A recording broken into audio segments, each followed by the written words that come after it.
individual play, right? Like, I think I like the Meteor Gaming draft overall. I feel like they've got potential for pickoffs. They've got good team fight. They've got tower siege. They've got stuns. They've got, you know, somewhat save in the form of like Rubik if he goes the telekinesis. I think he's building into a Greaves as well. So like plenty of stuff. They've got it good across the board. But if you're able to get this Nagasar in a farm and this Quap crushes the Pango lane, then it very quickly skews in Lonely Rock and Roll's favor. So pretty much we're just looking at the lanes. That's what you feel like is especially really mid. Oh, the deny. Who's going to get it? 30 seconds. Easy. easy D ward. Yeah, they're even going to get rid of their own. Not making the same mistake as, well, maybe it will. Molasses. He's not going to see it. Hold on. Yes. Is Molasses mid? No, okay. He was just positioning himself there for a second. I was thinking, can they get away with this and just use like wild axes to secure a lot of these last hits instead of having the Quap there? But I think the levels on Quap is too important. On Pango is too important. Actually, Thunderstrike as well. Level 1 on TZ. And no mangoes. I saw Seller in some of his games, actually. I think game 1 might have been in that tiebreaker. He went the Thunderstrike with a couple mangoes, though, which he doesn't currently have. What did he buy with his gold?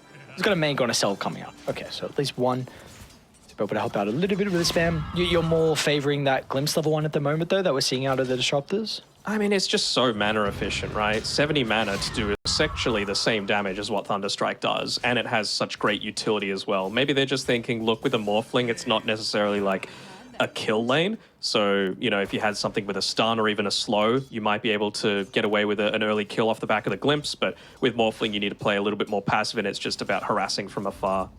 Don't really want to fight into a Hoodwink either. So annoying. Because this is a really good lane for the side of Radiant. Hoodwink Doom, level 3, I'm probably looking at them starting to get pretty aggressive onto TZ. It's going to come down to a lot on the Disruptor's position. I think if you can zone out the Disruptor, like, what is he going to do in this game? I don't know if you can really look to make any plays on the opposite side of the map. There's not much you can really do to help out mid as well. So I think if you're able to get a couple kills on him, then TZ might have a bit of an awkward early start on how he can have some impact as a 5. He's been doing a good job so far. Basically, his job right now is just to distract them from hitting the Morphling, get a little harass off whenever you can through the use of the Iron Branches. And he's also done a really important thing against the Doom in blocking up the hard camp with the Sentry Ward and body blocking his own small camp. So Doom isn't going to get off any of these Devours. I want to see him rotate back to that small camp right now. Oh, he went Infernal Blade. The Doom, even with that little bit of damage, it might be enough when how? Trying to chase him down. Has he got the movement speed to catch up, though? It looks like he does. Thunderstrike, helping TZ be able to get the cell for when House able to land the Bushwhack, but he's got to be cautious. He's taking up a little bit of damage from the Kree wave. He's going to be okay. And of course, Gaben is going to punish him by spawning the Harpy camp as the small camp. So, you know, if he does go over there with that Devour, he'll be like, thank you very much. I'll be taking that Stormcrafter for myself. I want to see if TZ looks to prioritize making a pull happen, even if it's just a single pull, just to at least get rid of the Stormcrafter. You can leave the Scout. Man, remember that meta? Harpy Scout meta? Oh, God. Yeah, no, I did not remember Now that, I've just brought it all back to you. Oh, no. That was such a boring stage of Dota. Oh, my God. See everything. Nothing they can do about it. Never runs out of mana. Thank God that's not a thing anymore. Top lane, TZ will be first blood. Gonna probably trade his life as the adaptive strike from Triple M comes through. Triple M, sorry, for Quarter M. Juicy. We got double, quad Y. I don't know why I'm saying triple, double. What's going on? 4 Ys, 4 Ms? Sometimes one's not enough. Nor 2, nor 3. Just need all the letters you can get. Okay. TZ's doing it. TZ's literally not even doing the pull. He's just like, kill the Stormcrafter. I'm going to use Thunderstrike on it as well. Huge. There we go. Neutral can just be a lane winning neutral. Dude, Big Can is He's going to chase down. They're even going to glyph the creep wave as well. You'll be able to dispel off some of the Axis Got one stacks, mango but left. still the damage, it's enough. Yeah. Marblu will just get the right click, and now they're going to be able to drag the wave, so the next dire wave will go all the way under the tower. Oh, no, they don't aggro, actually. Never mind. Regardless, though, still goes under, and Naga's going to miss a full wave here. Are we calling him real or real one? I really want to call him real, Real. one. It's real. I'm saying real. It's All right. Well, he's a real one. That's all I know. And He's he's, a real doing a pretty G. good job in this mid lane. I mean, he's 400 net worth ahead of the Pango, keeping him relatively low on the levels, about half a level ahead right now. I think he'll stay 2 points Shadow Strike, pretty standard for the Quops these days, just to bully in lane, but not hinder your own net worth too much, because it is going to be important for him to have that burst damage against the Morphling. I wonder how early he goes into the Aghanim Shard as well. Wasn't expecting that. Whoa, whoa, whoa, whoa. What even just happened? Was that just I combo? think it looked like from the fight recap it was Infernal into Bushwhack. Okay. So somehow 0.6 caught him off guard. Okay, well that's a big kill for them to find. And off to a great start, it's going to enable this Hoodwink to look to make a rotation. Echoes, they saw that he used the Swashbuckle already mid, so he won't have this to reposition, and he might be in some trouble now. Oh no, they broke the shield crash. When? How? What is this man doing to him? He's doing a great job. I mean, all that rotation's coming through. Also, just with that movement, it scouts out like, all right, are there any camps that we need to make sure that the Doom doesn't get? And there isn't anything amazing, right? There's no Satyr camp unless it's right next to the Dire Tier 2 tower. So I think they're very, very happy with that. The entire jungle is not good for the Doom to steal right now, so he's just going to have to stick to lane creeps. You know, the other kind of nerf to the Doom that happened lately, it's the targeting the Enigma nerf, basically. Leveling up the range creeps to level 5 means that he can't devour range creeps now at level 1 Doom. Has to wait for that level 2 devour. Gets a siege creep instead. Real? Oh, I don't. Does he die? Thunderstrike not going to be enough. Real is going to be okay. They sold the regen though, so the Queen of Pain's going to have to go all the way back to base. So this will give at least Echoes a little bit of time to get some catch up. Importantly, it's probably going to get him that level 6, at least close enough before some extra pressure. Well, indeed. Actually, an early-ish port. What the hell just happened? I think there was some sort of creep that was just moving in front of Bocce right there, so they weren't able to get the ensnare into the arrow combination onto Molasses. So big deal, letting this this Beastmaster just continue to get those levels. Now he's got 3 points into the Wild Axes, so plenty of ways to just keep this Naga somewhat controlled in the lane, but she's still picking up the farm for now. And again, he's bring Wen out to a different lane as well. I'm going to try and close the distance onto Molasses, but use of the telekinesis from Marblu are going to be okay for the moment. So, do you like kind of... We saw the Hoodwink even get that kill mid prior, but afterwards we're continuing to see him play on the... play away from the Doom lane. Do we like this? Hold on. Speaking of the Rubik, he's getting jumped on a little bit here, and he probably is going to get burst down. With that stack and Starfall coming through. Can Molasses commit onto this with the second point in the Wild Axis? He's thinking about it. Not quite. What, you're thinking he just needs to keep the Doom away as much as possible? And No, I'm just... Lane, are they going to go for this? Just a little poke and prod. Hoodwink might go down. He's being such a nuisance, though. Oh, Arrow's going to fly on past, but real... double. Lancer Sonic Wave, no hesitation out of the Queen of Pain. Finds a great opening for that first ultimate of the game, and he's hoping for the Power Rune as well. He's going to be able to find it. Might even look to utilize it straight away. Is now Marblu is the next on the chopping block. Yes, they'll miss the Bushwhack, but it's not going to matter. It's only delaying the inevitable as Marblu... Oh my god. Dude, went out. This guy's balling out. 7 out of the 8 kills. Doesn't even need to play in the Doom lane. He's still getting a bunch out of it solo.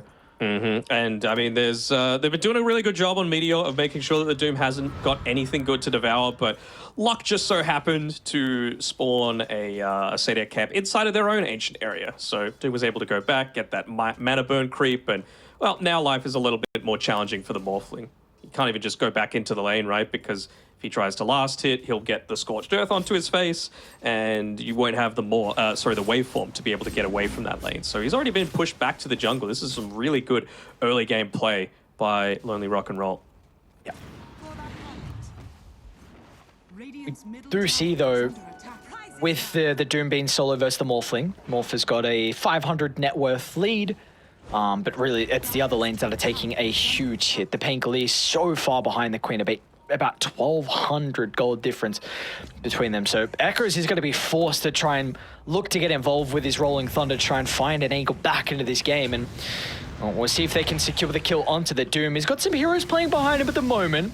Bushwhack's going to be off the mark. Still, they'll look to turn it back around with the use of the Doom, but Morphling, he was able to find that attribute shift, so there won't be a rebuttal from the boys on Radiant.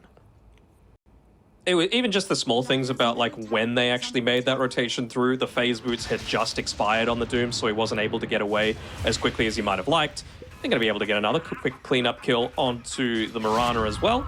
So nicely done by them, but more importantly, it just frees up this top lane for Morphling to get some more of this unopposed farm. So he's going to be working into the Lincolns as that first item here for the Morphling, so looking to heavily address the Doom. I guess the Ensnare and potential Orchid to come out as well. Nicely done by Echo as well. He was almost bushwhacked as he picked up that DD rune, but very quick on the fingers, using the Quelling Blade, making sure that wasn't going to happen. And now with a bunch of these stacks that have been formed up, the team is rallying around him, basically saying that, look, the lane might not have gone so well for you, but you've got maxed out Swashbuckle, you've got this DD rune now as well, so we can very easily look to give you a bit more of a lane. Or farm, can he find the angle? Oh, nicely done. They even sung as well, but regardless, they're going to be able to kill. Bocce was able to find that angle to be able to cancel Beastmaster's TP out, so 3 heroes going to be forced to rotate bottom. We do see mid lane what's going on. Echoes are trying to shove it out with the help of the double damage rune to get some pressure onto the T1 tower. Well, indeed, they've got that Orb of Corrosion as well, so reduced armor on this tower. Someone's going to need to get back here pretty quickly, but well, 3 of them used TPs recently, so well, at least they'll get rid of the siege creep. Is this going to be enough? No. Just letting off that sharpshooter a little bit too late. Dire's top tower has fallen. Dire's bottom tower is under That's a huge win though. Doom, a hero that doesn't usually take objectives too early on. Echoes mid lane, Sonic Wave, but the turnaround from TZ will drop the Static Storm. There's no one really nearby to follow up, but Marblu stole with the arrow. Gonna find the connection, and Wen Hao glimpse back inside the river as well. Marblu not gonna be able to find the angle for the Bushwhack. Looks like Hoodwink's gonna be okay, but that's a huge kill for them to find, with the Queen of Pain was 5-0 before that death, so TZ is gonna get a nice little streak. Probably the last person that you actually wanted to give it through to, but you know what, we'll take it. Of course, needing the Static Storm, landed onto 3 as well, but really it was Marblu once again. Bit of the star of that that movement coming through. And now you've got a Helm of the Dominator to be able to play around with on Molasses. So again, it feels like he needs to play very defensively with this. He doesn't really want to be making too many pushes happen. Wen Hao actually just looking to walk up into this area. Oh, they take saw away Sharpshooter. stacks. They might be able to use it in this team fight. Marblu's charging it up. Meanwhile, Echoes as well. The stun lock's going to be perfect for the follow-up damage, and Doom, he'll chuck out his ultimate, but it's just going to provide them 0 value. As Meteor Gaming, they're already looking for more. The Morphling utilizing the Hurricane that was devoured prior, so Wen Hao drag back closer. Is he going to go for the waveform? Oh, lose the Sisters D. Wen Hao duking and jiving. Another out of the Bushwhack will keep him alive, but regardless, Dire gets some much-needed kills. Oh, for sure. And again, like I was saying, you can't really afford to be the pusher as the Beastmaster in this situation. He just needs to sit back. He needs to play selfish for the next little bit. He needs to build up into, well, will he go Helm of the Overlord, you reckon? I mean, you've kind of committed to it with the Helm of the Dominator plus the Vladimir's offering, but as soon as Doom hits up onto that level 15, then it doesn't feel anywhere near as good. I don't know. I would rate Doom as like the second best counter to this sort of Beastmaster build. So rather than going just full auras, like it's not really a Wraith Pact game though. So Radiant's bottom tower is under attack. I guess We're still gonna... he's gonna commit once he understands the tempo of the game, I guess. Radiant's bottom tower has fallen. And how? Smoke's gonna pop. Still looking to try and turn around. Echoes actually eats the combo, and as a result, Real's gonna jump in. More than happy with dropping the combo to secure another double kill off the back of his ultimate, and now Doom, he's ready to get into the midst of it all as well. A little bit hesitant though, with the stuns already being used prior, so they won't be able to close the distance, but in the end, only rock and roll able to find still 2 kills. Still somehow clips onto the boar with the arrow. I mean, it's a little bit of a difficult situation still for Lonely, right? Like, they don't have anyone that's going to be able to... They got an arrow? No arrow to be able to hit the Helm Dom creep. They will get rid of the Hawk, though. But it's a bit of an aberration that they were even able to get that top tower just because of how well Doom had played that lane. I'm seeing some troubles with them trying to get more than this. Echoes. It's pretty aggressive, and he's got to be cautious. Yes, have to kill onto Wen Hao. Doom's ultimate is back up. He'd love Echoes, but he's not going to mess around. Wanting to use the Rolling Thunder early on to protect himself. He'll do a quick U-turn to slam away the life of the Doom. So we're in a pretty back and forth game. Brady got a couple kills, and Dye got a couple of kills, and well, this time, Meteor going to be rewarded with that Tier 1 tower going down as well. They are, and they're really just looking to try and get this game solved before the game gets too far out of control. Like, Naga Siren, she's going to be almost unbeatable in this late stage of the game. Pango's going for the defusal, really realizing that, look, we want to try and make this as quick as possible. The Disruptor is going for a drums. The Rubik is going for a mech. The Morphling is going first item Lincolns. Like, this is stuff that you do. They're going to be perfect with the chain control, and that's where Molasses is able to come into play.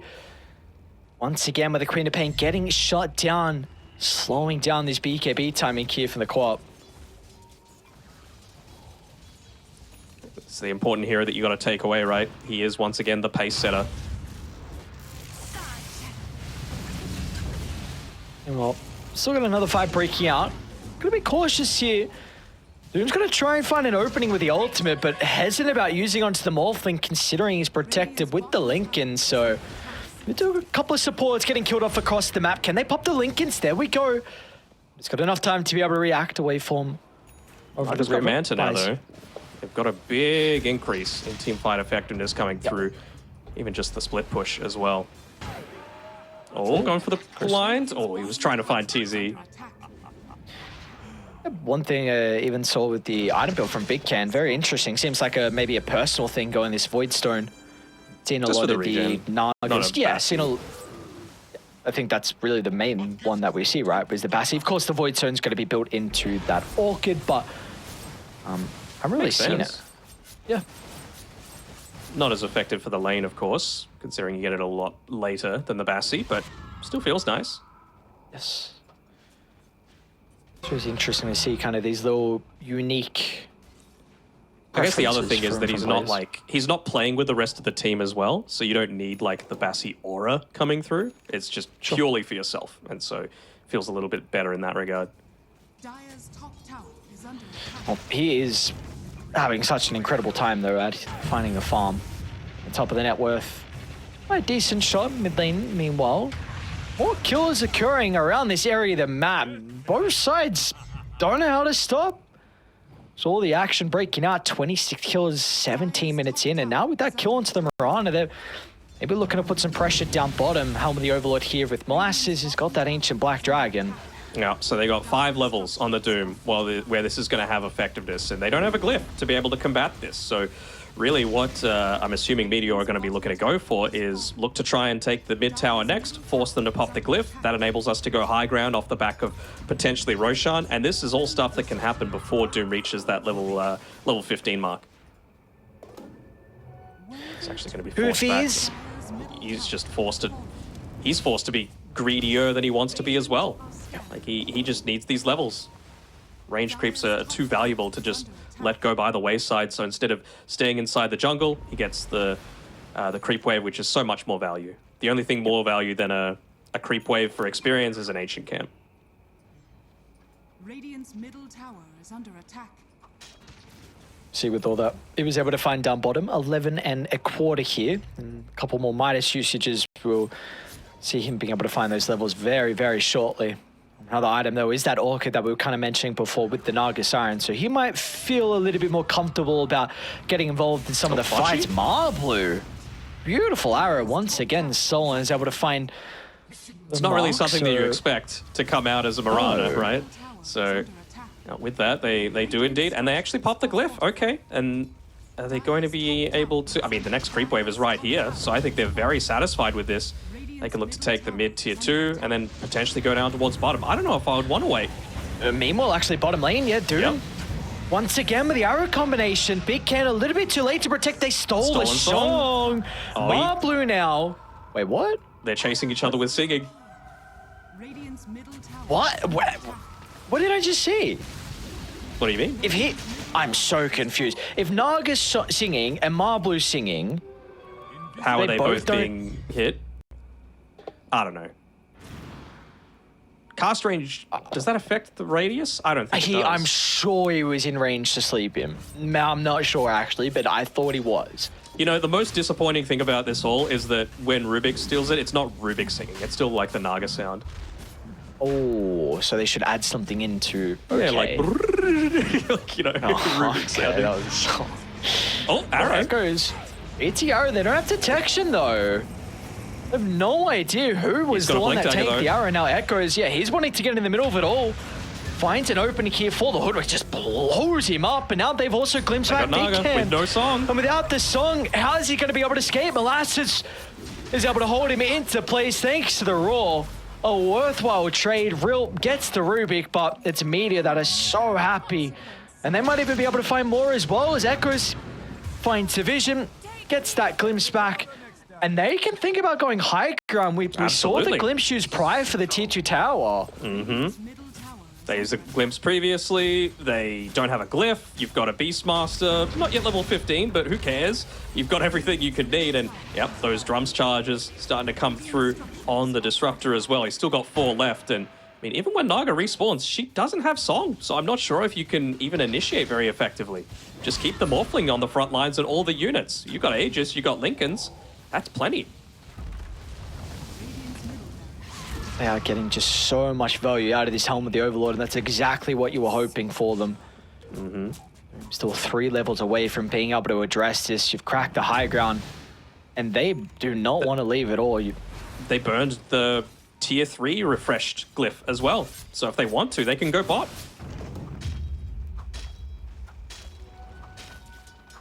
Let's see, what are they waiting for at least? Is there any items coming out shortly?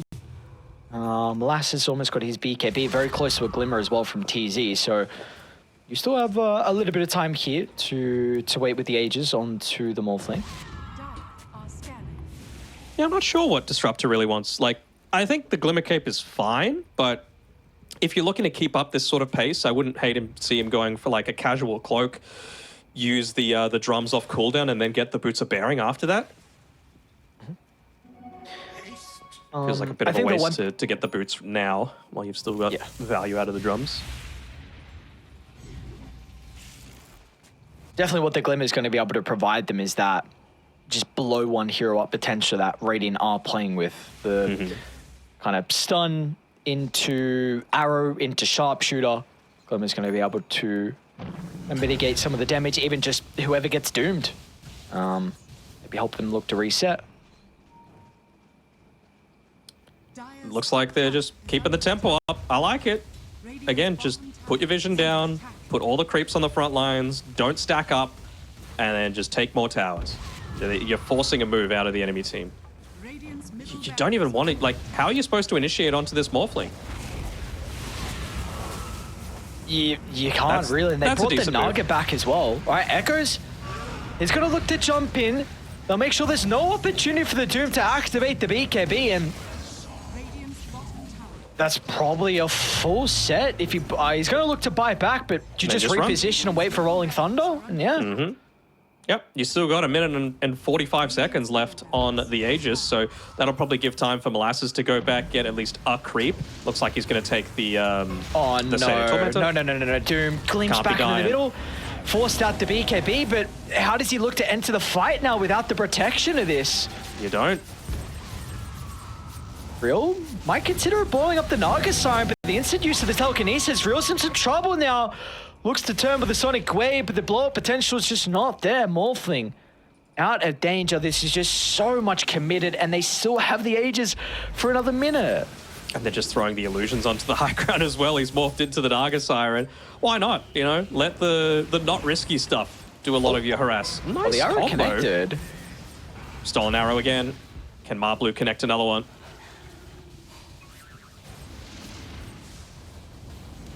Oh, he was looking to play off the back of that glimpse there.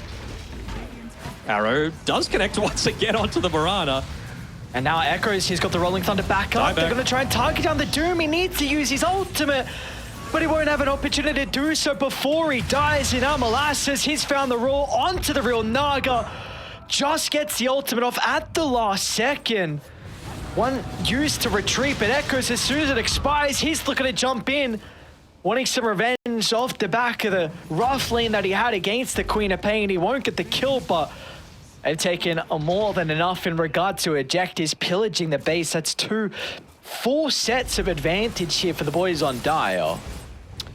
Really liking this Meteor lineup with Echo playing on it. Like, it feels like he's bringing that cool head, you know, to a lot of these team fights. They're fighting when they're strong. When they don't have the ultimates up, they're just poking. They're using the Beastmaster units. They're using the guy with the Aegis. They're using these illusions. Everything's totally safe. But as soon as they've got the status to be able to fight, they just go all in. You know, the Rolling Thunder again was used off cooldown there. He's now level 15 as well. He hasn't chosen to go towards the Aghanim Scepter, but I think maybe that would be waiting a little bit too long and maybe giving this Naga Siren a chance to get back into this game, because despite all of that, Naga is still top of the net worth. But that net worth kind of feels empty right now in a way. It still feels like he needs a little bit more on Big Cam.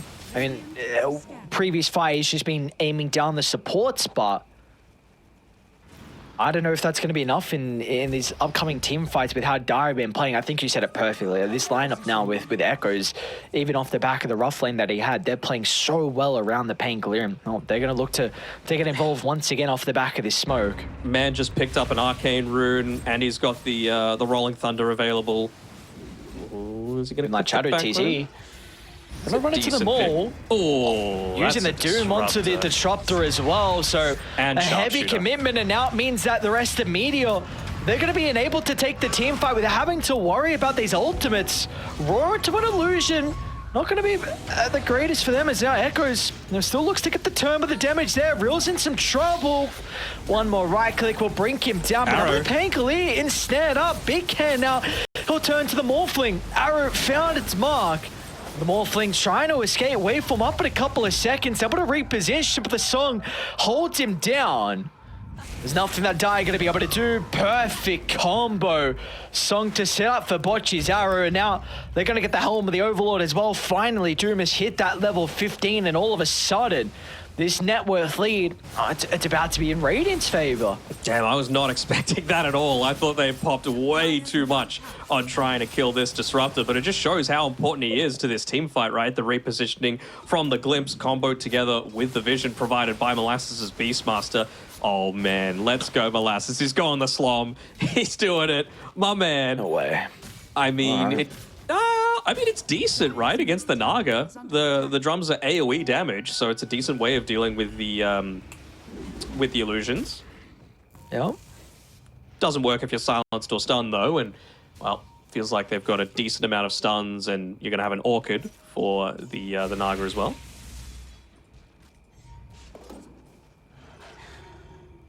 Very interesting. Signs of life though. Yes, that is the important thing, because this is still a lineup that's going to be able to scale for Radiant. Looking to take another team fight. We're all holding down the Hoodwink, and I mean, you force a retreat. Doom's going to be able to take Echo. Oh, he got a bash as soon as he cancelled the Rolling Thunder, man. Still need a way to hold him down, and that's going to occur straight away once the BKB expires. Unfortunately for Dire, Roche is not available. It's going to be a super long Roche respawn, but they can look to try and close out the map and maybe get this tier 1 tower top. Look, they've taken bot and mid already. They could just do the safe thing, right? Roche isn't available. Oh, they might get picked off here, though, if they're not too careful. Seems like they're not careful at all. Is Marblu? It's going to be the Very only... confident. Yes. Okay. They don't have to commit too heavily as well. Extra gold. Naga's already got... Lincoln's. Yeah. He's incredibly farmed. Mm-hmm. Is it going to be enough, though? That's really is a question. Can Big Ken carry the boys? I don't know, man. And I'm also not sure, like... has previously morphed into the Naga Siren. Obviously, now he can't. Oh, pop the Lincoln so they get the glimpse back. The strategy gets it torn apart. So no static storm to turn it around. Now, in fact, it's going to be maybe the song to set up for the arrow. They'll be able to catch them off before the attribute shift. And now Molasses as well ensnares back up. Radiant, what's going on? Back-to-back team fights now going their way, and the momentum, it's all in Radiant's favor. They should be able to get Roche as well. Surely it's going to be up in 30 seconds. They need someone to stay inside the pit so they can scout it out straight away. They're just like, Bocce, sorry, you're the guy. You just get in that pit. We got to take away this Aghanim shard from the Morphling. I wonder if that goes, if he instantly uses this 1,400 gold that he's got to buy that Aghanim shard. Because, you know, maybe he lives if he is able to morph during that, that arrow that Mirana was able to use after the song. Just 5 seconds away. Don't leave, Bocce. Don't do it. Don't do it. Dire's middle tower is under All right, we're attack. good. Very good, very good, very good. So, Oh, he's... let's see, do they... What the hell? Why is he holding the... What's Why is he holding the candy? Or is that just me? Who are you talking to? Roshan, he's holding the Halloween trick-or-treat thing, on my screen at least. Dire's middle tower Yeah, no. is falling. No one else sees that. That's okay, though. Really? Yeah. Oh, wow, that is just my screen. It's all right, you're hallucinating again. I'm not, but I might just have a texture on it. I didn't realize Yeah, that I did don't know. it for Roshan Look, I as can't well. see it. Stream can't see it. Stop lying. You gaslighting me? What the hell? I don't know about I would this. never. The hell? Smoke on smoke. Oh, this is a must-win fight for Dire. Even though with 2 full sets of barracks advantage, feels like this game is starting to get in an awkward position for them. And Big Ken, Oh, it's a good Static pick. Storm's gonna get laid down. Do they have the damage to secure the kill with it? got the arrow Sonic again. Wave drags them away. He's not even dead. Big Ken, he'll stay alive. Looking to go to the right side, but Echoes, he's in pursuit. But the Pangolier doesn't have enough to address the Naga Siren. And now it's an all-out retreat as Molasses song to hold him down, but the Beastmaster will not make it up to the high ground as Radiant. Uh-oh, another team fight going their way right in front of the high ground. They're going to look to try and even up now on the objectives. Bocce landed another great arrow there. This time not even set up by the song. It was like right where the Morphling chose to end his waveform. He ends up landing on it full agi morphed. He was punished by the fact that he doesn't have the Aghanim shard. He might have been inside of... No, it was his own static storm, so that wouldn't have even punished him. I really feel like his lack of commitment towards this item has resulted in his death a couple of times. I guess that's really the only stun that you're worried about, though, right? It just happens that that's what he's been caught by these past few times. And, well, at least in terms of racks, we're even. Dire's top barracks has fallen. What the hell's going on? I don't know, man. Roshan, he's about to be pillaged. No, not Roche. Not the candy. Who do you give this to? Hoodwink? Quap? The shard? Quap's already got it.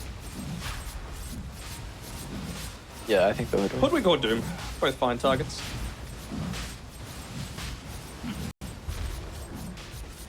I'm a little surprised that we don't have, like, Hoodwink standing on the right side here. He's got buyback, and he wants. How can He they should be the start one the breaking the smoke.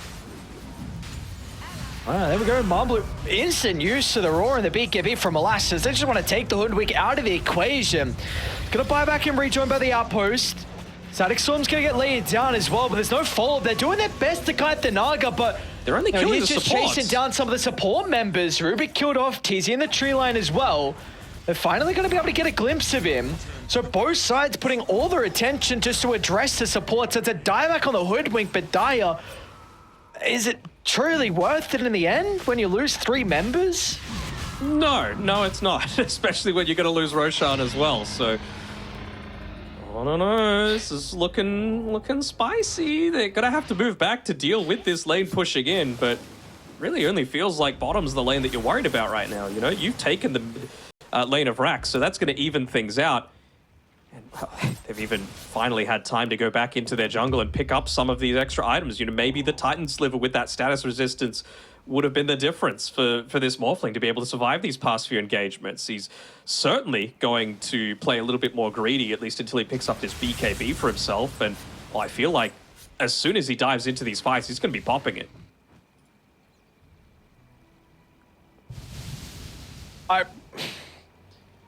It just seems so awkward now for Dai to be able to take these fights. You've lost 4 fights in a row now. Your item progression is just not there.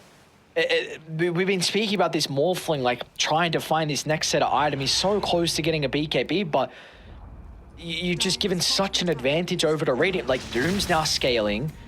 Queen of Pain as well. I mean, 3,600 going to the bank for the Quap. She's going AC, so her damage potential at the later stages is going to be there. And in fact, she's actually going to change up. She wants a refresher. You just have to wonder as well, can you kill this Naga Siren? Like, you've got Heart, you've got 3,500 health, you've got I don't think you Butterfly, can. you've got Lincolns, you've got 2 4-stars, you've got a Greaves.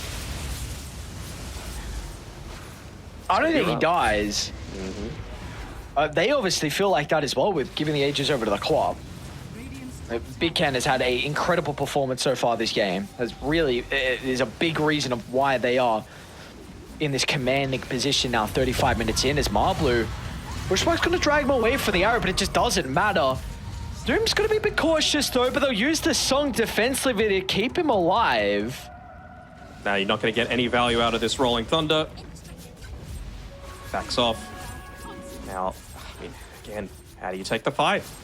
Maybe the fact that they don't have Song, they don't have Sharpshooter, they don't have Sonic Wave makes them feel a little bit more confident, but well, they feel like they need to wait for the Rubik before they're able to make any kind of action happen. At least gets rid of their own vision with the Observer Ward there. But no tier 3 tower left. Close to getting Megged. Rubik just has enough for buyback, but obviously doesn't want to use it. I want to constantly be watching this Naga's HP pool, just to see what happens with it. Someone's got to go.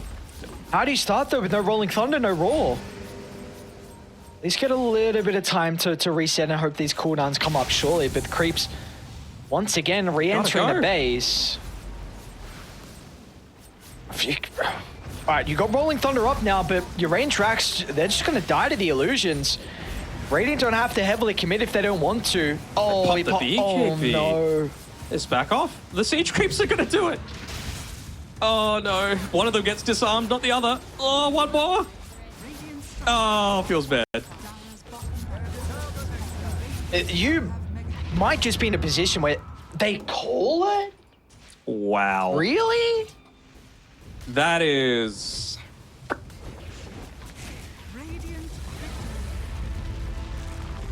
Any words? I'm good with no words. We can leave it.